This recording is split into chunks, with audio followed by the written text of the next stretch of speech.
Hi, and welcome to this episode of John's Model Kit Review. In today's fun, in-process model kit review, we're going to be looking at Tamiya's Aichi M6A1 Seiran in 1/48 scale. This is Tamiya kit number 61054. The M6A1 is a unique aircraft. Historically, it was designed as a float plane bomber that would be carried to and from the battle area by the I-400 class submarine in a large hangar tube on the upper deck. Though the original mission for the M6A1 was to bomb the Panama Canal, that mission was later changed to bomb the U.S. Navy aircraft carriers staged at the Ulithi Atoll, but the war ended before they were able to complete their mission. In this in-process model kit review, we'll be taking a look at the progress that I've made so far on the kit. We'll take a look at the kit instructions. We'll also take a look at the parts that are included for the interior of the kit. We'll look at the clear parts that come with the kit and talk about the fit and clarity of those. I'll talk about any aftermarket items that I would recommend in the building of this kit. We'll take a look at the fit of the major sub-assemblies on this kit, as well as the surface detailing on the exterior parts of the kit, and any critiques that I have in these areas of this kit. We'll look at some of the smaller detail items that are included with this kit. We'll also take a look at the color and marking guides that come in the kit, as well as the kit decals themselves. And we'll be attempting to answer the question, is Tamiya's M6A1 Seiran the best 1/48 scale float plane kit you can buy? Looking at the instructions, step 1 has you assembling the cockpit interior. This really focuses on the rear gunner's position. It has seat belts included in the kit, but these are the decal type, and I would highly suggest using some Edouard pre-painted photo etch seat belts instead of the decals. The detailing on the interior parts looks really nice. There's some nice riveting on the floor of the interior. You can see the seat here. It has a seat pad molded into the back of the seat. Looking at the radio in the gunner's compartment, that looks really nice as well. All of these parts should paint up nicely and look really good through the cockpit transparencies.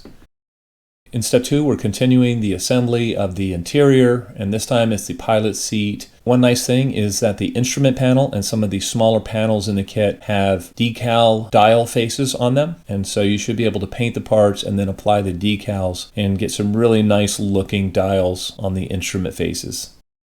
The detail parts here look nice. There's minimal flash on these parts, and if you take your time detail painting the interior, it should turn out beautifully. Step 3 focuses on the interior of the fuselage halves. There's nice detail molded into the sides of these. The second part of step 3 has you closing up the fuselage halves around the interior and mounting the exhausts and the intake. Looking at the parts fit here, if you take your time, you should be able to get an almost filler-free seam. As you can see, I've already mounted the intake on the kit and it fit beautifully. Step 4 covers the radiator on the aircraft. The detail on this part looks nice, and the fit on everything here looks great. Step 5 has you attaching the upper and lower wings. I have completed this step, and it really turned out nicely. Step 6 has you attaching the tail planes and the wing assembly to the fuselage and some bomb shackles there. I have glued the tail planes on, and they fit great. You can see here I have everything set together. This really looks like it's going to be a nice fit. You should be able to get a gap-free assembly here if you take your time on these parts. Step 7 covers assembling the wing flaps and the radiator outlet flaps as well. I don't anticipate any problems with this step. Step 8 has you assembling the 2 floats and the bomb. Looking at the bomb, it went together very nicely. There's reasonable detail on this part, and the fit was nice. The float assemblies also went together without any issues. Step 9 has you mounting the floats and the bomb to the underside of the aircraft. I don't anticipate any issues here. There's a lot going on in step 10. It has you assembling and installing the prop. It also has you installing the transparent parts and the boarding ladder and a few other detail parts.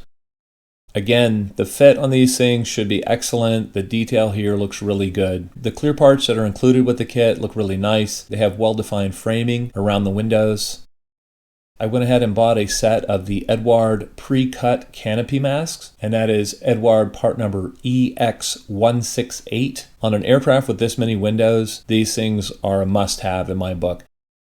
Steps 11 and 12 cover the beaching dolly itself and the assembly of the beaching dolly and the painting of that. The detail on these parts looks acceptable, and you really can treat this as a separate model within the kit, and it should go together well. Step 13 just has you setting the aircraft on the beaching dolly itself. Looking at the color and marking guides, there is a fore-view of the aircraft in the kit instructions. There are also 3 color and marking guides included on the sides of the box. The decals themselves look nice. They look in register. The color looks good. My only caution is that sometimes the Tamiya decals can be on the thick side. I'll have to see how they perform on this kit. My only criticism of the kit relates to the fabric detail on the ailerons and the tailplanes and the rudder. The rib detail here just looks far too pronounced. It's very overscale. Otherwise, I think everything is going to look really nice under a coat of paint. The interior parts on the kit look good. They should assemble and paint nicely. The kit instructions seem clear and concise. The detail on the small parts is certainly adequate for the scale. There's not a lot of flash. The clear parts on the kit look great. I don't see any issues there. The fit on the major assemblies also looks really nice. The surface detailing on the kit should look really good under a coat of paint. It's not incredibly extensive, but what is there does look good and consistent. Overall, I think this is a really nice kit of an interesting aircraft, and though it made no historical impact on the war itself, I am looking forward to having an A6 M1 on the shelf. If you're looking to build your first 1/48 scale float plane kit, I would highly recommend this kit, and it should be suitable for modelers with a few kits under their belt. Well, I'd love to know what you guys think. If any of you have built Tamiya's M6A1 Seiran previously, please feel free to comment in the comment section below. As always, I hope you found this video entertaining and informative, and until next time, model on.